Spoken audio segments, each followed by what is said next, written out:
رسول اللہ کیا دن آپ میری شفاعت کریں گے؟ فرمایا میں کروں گا۔ تو یا رسول اللہ مجھے اپنا پتہ بتا دیں، میں آپ کو کہاں تلاش کروں؟ انہوں نے پینشور کیتا ہے۔ آپ نے فرمایا تم پورے صراط پہ آ جاؤ۔ اوئے ہائے ہائے، تم مجھے پورے صراط پہ دیکھ لینا، میرے امتی گزر رہے ہوں گے، میں ان کے لیے سلامتی کی دعا کر رہا ہوں۔ کہا یا رسول اللہ اگر پورے صراط پہ نہ پاؤں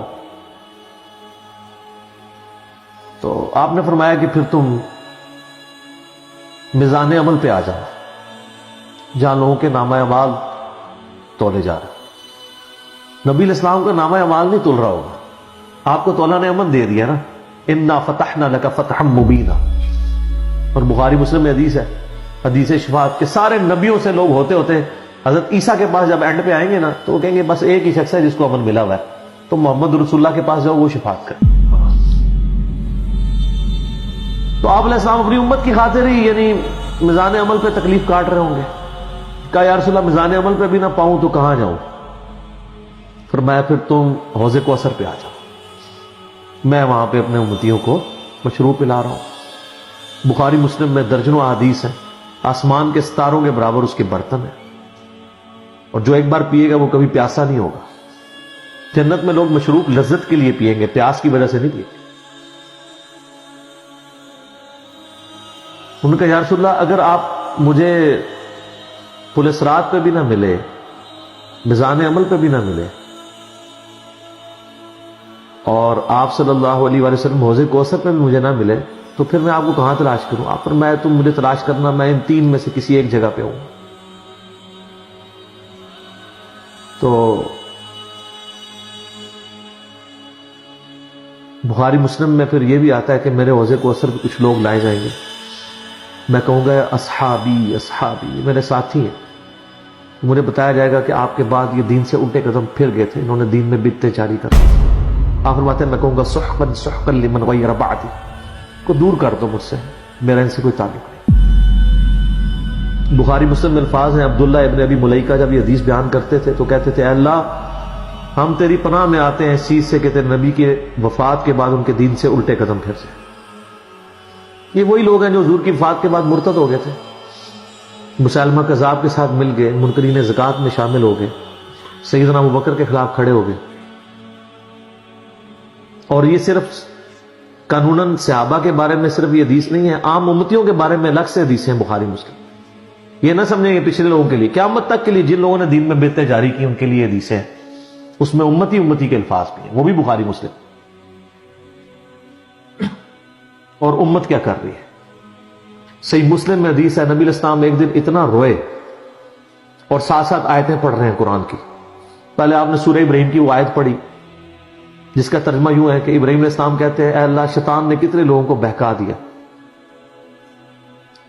تو جو شیطان کے رستے پہ چلا میرا اس سے کوئی تعلق نہیں ہے، یعنی اعلان برات کر دیا اپنے ماننے والوں سے۔ پھر آپ نے سورہ مائدہ کی وہ آیات پڑھی جس میں حضرت عیسیٰ علیہ السلام کی اور اللہ کی قیامت کے دن گفتگو ہوگی۔ اس میں عیسیٰ ابن مریم کہیں گے اے اللہ جب تک میں ان میں موجود تھا میں ان پر گواہ تھا، جب تو نے مجھے اٹھا لیا پھر تو اور تیری مرضی، ان کو عذاب دے یا چھوڑ دے، اعلان برات۔ تو حضور نے کہا کہ یا اللہ ابراہیم نے بھی اپنی امت سے اعلان برات کر دیا، عیسیٰ نے بھی کر دیا، لیکن میں کہتا ہوں میری امت میری امت۔ اور صحیح مسلم کے الفاظ ہیں، حضرت جبرائیل علیہ السلام آئے اور کہا کہ اللہ نے مجھے آپ کی طرف بھیجا ہے اور کہا کہ میرے محبوب سے پوچھو کہ اس کو وہ کون سی چیز ہے جو غم زدہ کر رہی۔ حالانکہ اللہ کو سب کچھ پتا تھا۔ آپ نے فرمایا میری امت۔ تو جبرائیل علیہ السلام نے پھر اللہ کی طرف سے بشارت دی کہ نبی علیہ السلام کو کہ اللہ تعالیٰ فرماتا ہے کہ اے نبی آپ غم زدہ نہ ہو، ہم آپ کو آپ کی امت کے معاملے میں قیامت والے دن رسوا نہیں کریں گے۔ تو سبحان اللہ تو ہم پڑھتے ہیں لیکن ہمارے ایسے کردوت نہ ہو کہ سحقن سحقن لمن غیر آبادی نہ ہو جائے کہیں، سحقن سحقن لمن بدل آبادی نہ ہو جائے کہیں، یہ بھی تو چانسز ہے۔ استغفر اللہ واتوب الیہ۔ نبی علیہ السلام نے تو اپنی محبت کا حق ادا کر دیا، اور مسلم شریف میں حدیث ہے قیامت کا دن وہ ہے کہ جب ابراہیم علیہ السلام بھی میری طرف متوجہ ہوں گے، جس دن کوئی بھی اللہ کی بارگاہ میں کلام کرنے والا نہیں ہوگا، میں ابراہیم علیہ السلام کی سفارش بھی میں کروں گا۔ حضور کی سفارش کے بعد انبیاء کو بولنے کا موقع ملے گا۔